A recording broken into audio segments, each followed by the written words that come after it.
ഇന്നത്തെ വീഡിയോയിൽ പ്രഭാഷകൻ 46-ാം അധ്യായത്തിൽ നിന്നുള്ള ചോദ്യങ്ങളും ഉത്തരങ്ങളുമാണ് ഉൾപ്പെടുത്തിയിട്ടുള്ളത്. ഒന്നാമത്തെ ചോദ്യം, പ്രഭാഷകൻ 46-ാം അധ്യായം 1 മുതൽ 10 വരെയുള്ള വാക്യങ്ങളുടെ തലക്കെട്ട് എന്ത്? ഉത്തരം ജോഷയും കാലബും. രണ്ടാമത്തെ ചോദ്യം, നൂനിൻ്റെ പുത്രൻ ആരാണ്? ഉത്തരം ജോഷുവ. മൂന്നാമത്തെ ചോദ്യം, യുദ്ധവീരനും പ്രവാചകന്മാരിൽ മോശയുടെ പിൻഗാമിയും ആരായിരുന്നു? ഉത്തരം ജോഷുവ.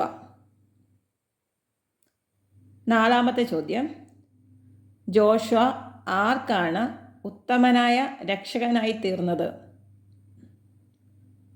ഉത്തരം ദൈവത്തിൻ്റെ തിരഞ്ഞെടുക്കപ്പെട്ടവർക്ക്. അഞ്ചാമത്തെ ചോദ്യം, എന്തിനൊത്താണ് ജോഷുവ ദൈവത്തിൻ്റെ തിരഞ്ഞെടുക്കപ്പെട്ടവർക്ക് ഉത്തമനായ രക്ഷകനായി തീർന്നത്? ഉത്തരം തൻ്റെ നാമത്തിനൊത്ത്.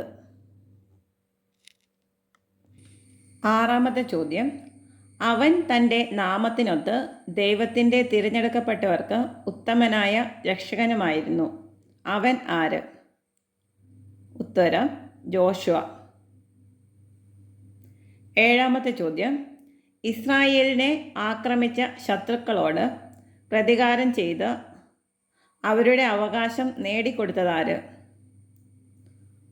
ഉത്തരം ജോഷുവ.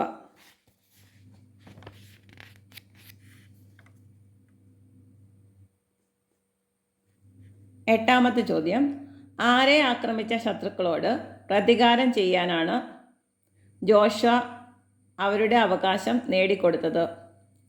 ഉത്തരം ഇസ്രായേലിനെ. ഒൻപതാമത്തെ ചോദ്യം, എന്തിനെതിരെ വാളുയർത്തിയപ്പോഴാണ് ജോഷുവ പ്രതാപശാലിയായി തീർന്നത്? ഉത്തരം നഗരങ്ങൾക്കെതിരെ. പത്താമത്തെ ചോദ്യം, ജോഷുവ ആർക്കു വേണ്ടിയാണ് യുദ്ധം ചെയ്തത്? ഉത്തരം കർത്താവിനു വേണ്ടി. 11ാമത്തെ ചോദ്യം, ആരുടെ കരമാണ് സൂര്യനെ തടഞ്ഞു നിർത്തിയത്? ഉത്തരം ജോഷുവയുടെ.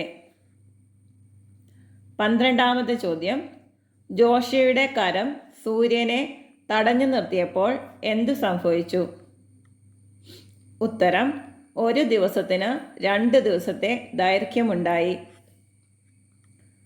13ാമത്തെ ചോദ്യം, ശത്രുക്കൾ ചുറ്റും വളഞ്ഞപ്പോൾ ജോഷുവ ആരെയാണ് വിളിച്ചപേക്ഷിച്ചത്?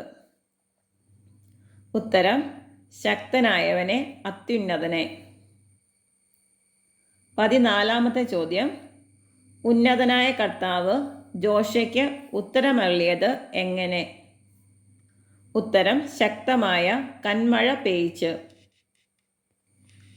15ാമത്തെ ചോദ്യം, എവിടെ വച്ചാണ് ജോഷുവ ശത്രുക്കളെ നശിപ്പിച്ചത്?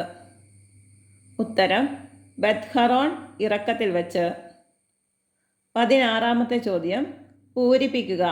അങ്ങനെ ജനതകൾ അവൻ്റെ ഡാഷ് കാണുകയും ഡാഷിലാണ് അവൻ യുദ്ധം ചെയ്യുന്നതെന്ന് മനസ്സിലാക്കുകയും ചെയ്തു.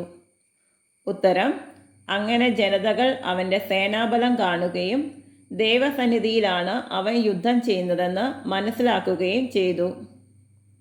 17ാമത്തെ ചോദ്യം,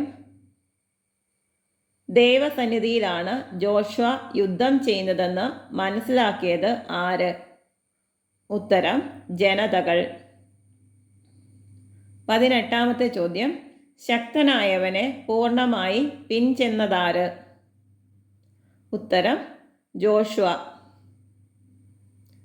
19ാമത്തെ ചോദ്യം, ആരുടെ കാലത്താണ് ജോഷുവ വിശ്വസ്ത കർമ്മം അനുഷ്ഠിച്ചത്? ഉത്തരം മോശയുടെ കാലത്ത്. 20ാമത്തെ ചോദ്യം, ആരുടെ പുത്രനാണ് കാലബ്? ഉത്തരം യെഫുന്നയുടെ. 21ാമത്തെ ചോദ്യം, ആരോടൊത്താണ് ജോഷുവ സമൂഹത്തെ ഒന്നാകെ നേരിട്ടത്? ഉത്തരം കാലബിനൊത്ത്. 22ാമത്തെ ചോദ്യം പൂരിപ്പിക്കുക. ജനത്തെ ഡാഷിൽ നിന്ന് പിന്തിരിപ്പിക്കുകയും അവരുടെ ദുഷ്ടമായ ഡാഷ് നിർത്തുകയും ചെയ്തു.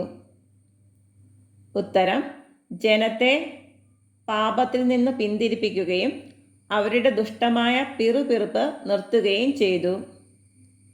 23ാമത്തെ ചോദ്യം ജനത്തെ അവരുടെ അവകാശത്തിലേക്ക് കൊണ്ടുവന്ന് തേനും പാലും ഒഴുകുന്ന നാട്ടിൽ പ്രവേശിപ്പിക്കുന്നതിന് അവശേഷിച്ചത് എത്ര പേർ? 2 പേർ, ജോഷയും കാലബും. 24ാമത്തെ ചോദ്യം എത്ര യോദ്ധാക്കളിൽ നിന്ന് അവശേഷിച്ച 2 പേരാണ് ജോഷയും കാലബും? ഉത്തരം 6,00,000 യോദ്ധാക്കളിൽ നിന്ന്. 25ാമത്തെ ചോദ്യം ജനത്തെ അവരുടെ അവകാശത്തിലേക്ക് കൊണ്ടുവരിക എന്നതുകൊണ്ട് ഉദ്ദേശിക്കുന്നത് എന്ത്? ഉത്തരം തേനും പാലും ഒഴുകുന്ന നാട്ടിൽ പ്രവേശിപ്പിക്കുക. 26ാമത്തെ ചോദ്യം കർത്താവ് കാലബിന് എന്താണ് കൊടുത്തത്?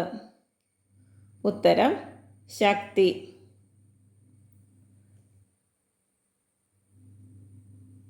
27ാമത്തെ ചോദ്യം കർത്താവ് കാലബിന് കൊടുത്ത ശക്തി എന്നുവരെ നിലനിന്നു? ഉത്തരം വാർദ്ധക്യം വരെ.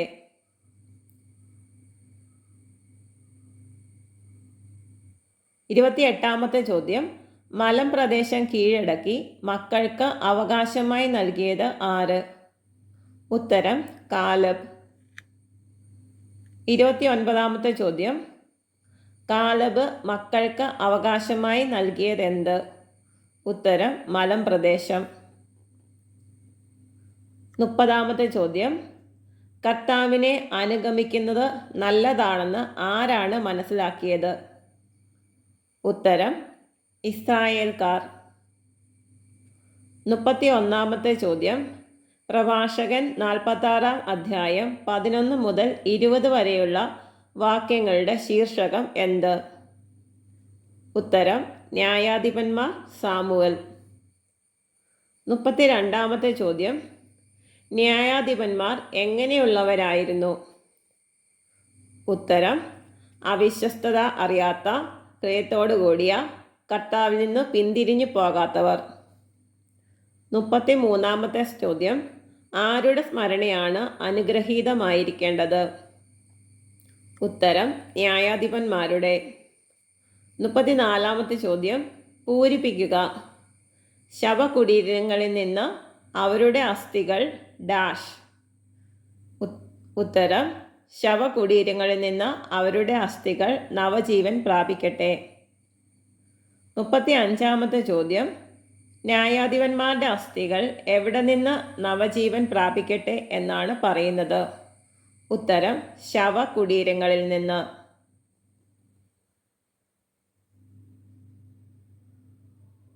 36ാമത്തെ ചോദ്യം ആരുടെ സംപൂജ്യമായ നാമമാണ് പുത്രന്മാരിലൂടെ ജീവിക്കേണ്ടത്? ഉത്തരം ന്യായാധിപന്മാരുടെ. 37ാമത്തെ ചോദ്യം കർത്താവിന് പ്രിയങ്കരനും അവിടുത്തെ പ്രവാചകനുമായിരുന്നത് ആര്? ഉത്തരം സാമുവൽ. 38ാമത്തെ ചോദ്യം രാജ്യം സ്ഥാപിക്കുകയും ജനത്തിന് അധികാരികളെ അഭിഷേചിക്കുകയും ചെയ്തതാര്?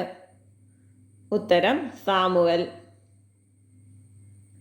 39ാമത്തെ ചോദ്യം സാമുവൽ സമൂഹത്തിൽ ന്യായം നടത്തിയതെങ്ങനെ? ഉത്തരം കർത്താവിൻ്റെ നിയമമനുസരിച്ച്. 40ാമത്തെ ചോദ്യം യാക്കോബിനെ സംരക്ഷിച്ചതാര്? ഉത്തരം കർത്താവ്. 41ാമത്തെ ചോദ്യം സാമുവൽ പ്രവാചകനാണെന്ന് തെളിഞ്ഞതെങ്ങനെ?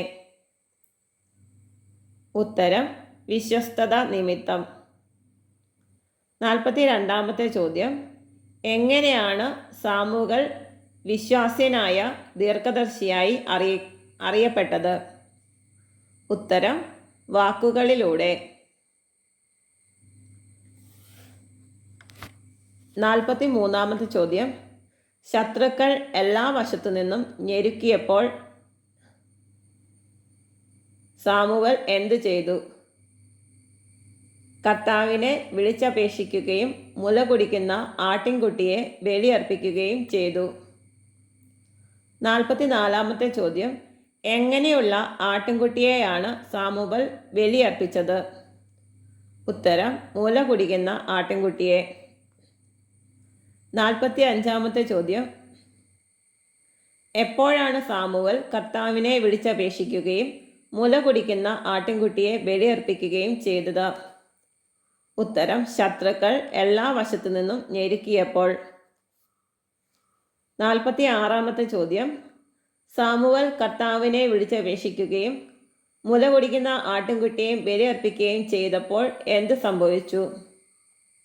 ഉത്തരം, കർത്താവ് ആകാശത്തിൽ ഇടിമുഴക്കി, അവിടുത്തെ ശബ്ദം ശക്തമായി മുഴങ്ങി. 47-ാമത്തെ ചോദ്യം, കർത്താവ് നിർമ്മാർജ്ജനം ചെയ്തതാരെ? ഉത്തരം, ടൈറിലെ ജനനേതാക്കളെയും ഫിലിസ്ത്യ ഭരണാധികാരികളെയും. 48-ാമത്തെ ചോദ്യം, കർത്താവിൻ്റെയും അവിടുത്തെ അഭിഷിക്തൻ്റെയും മുമ്പിൽ ആരെ സാക്ഷി നിർത്തിയാണ് സാമുവൽ വിളിച്ചു പറഞ്ഞത്? ഉത്തരം, ജനത്തെ. 49-ാമത്തെ ചോദ്യം, കർത്താവിൻ്റെയും അവിടുത്തെ അഭിഷിക്തൻ്റെയും മുൻപിൽ ജനത്തെ സാക്ഷി നിർത്തി സാമുവൽ പറഞ്ഞതെന്ത്? ഉത്തരം, ഞാൻ ആരുടെയും സ്വത്ത് കയ്യേറിയിട്ടില്ല, ഒരു ജോഡി ചെരുപ്പ് പോലും എടുത്തിട്ടില്ല. 50-ാമത്തെ ചോദ്യം, പൂരിപ്പിക്കുക. ഞാൻ ആരുടെയും ഡാഷ് എടുത്തിട്ടില്ല, ഒരു ജോഡി ഡാഷ് പോലും എടുത്തിട്ടില്ല. ഉത്തരം, ഞാൻ ആരുടെയും സ്വത്ത് എടുത്തിട്ടില്ല, ഒരു ജോഡി ചെരുപ്പ് പോലും എടുത്തിട്ടില്ല. 51-ാമത്തെ ചോദ്യം, ആരിലാണ് ആരും കുറ്റം ആരോപിക്കാഞ്ഞത്? ഉത്തരം, സാമുവേലിൽ. 52-ാമത്തെ ചോദ്യം, നിദ്ര പ്രാപിച്ചതിന് ശേഷവും പ്രവചിച്ചതാര്? ഉത്തരം, സാമുവൽ. 53-ാമത്തെ ചോദ്യം, സാമുവലിൻ്റെ മരണം മുൻകൂട്ടി അറിയിച്ചതാരെ? ഉത്തരം, രാജാവിനെ.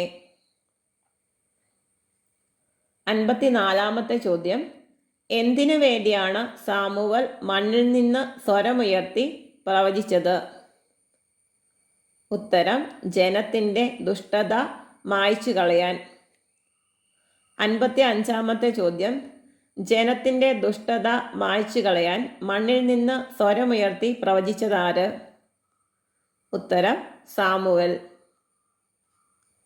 56-ാമത്തെ ചോദ്യം, പ്രഭാഷകൻ 46-ാം അധ്യായത്തിൽ ആരെക്കുറിച്ചൊക്കെയാണ് വിവരിക്കുന്നത്? ഉത്തരം, ജോഷുവ, കാലബ്, ന്യായാധിപന്മാർ, സാമുവൽ. 57-ാമത്തെ ചോദ്യം, പ്രഭാഷകൻ 46-ാം അധ്യായത്തിൽ എത്ര വാക്യങ്ങൾ ഉണ്ട്? ഉത്തരം, 20.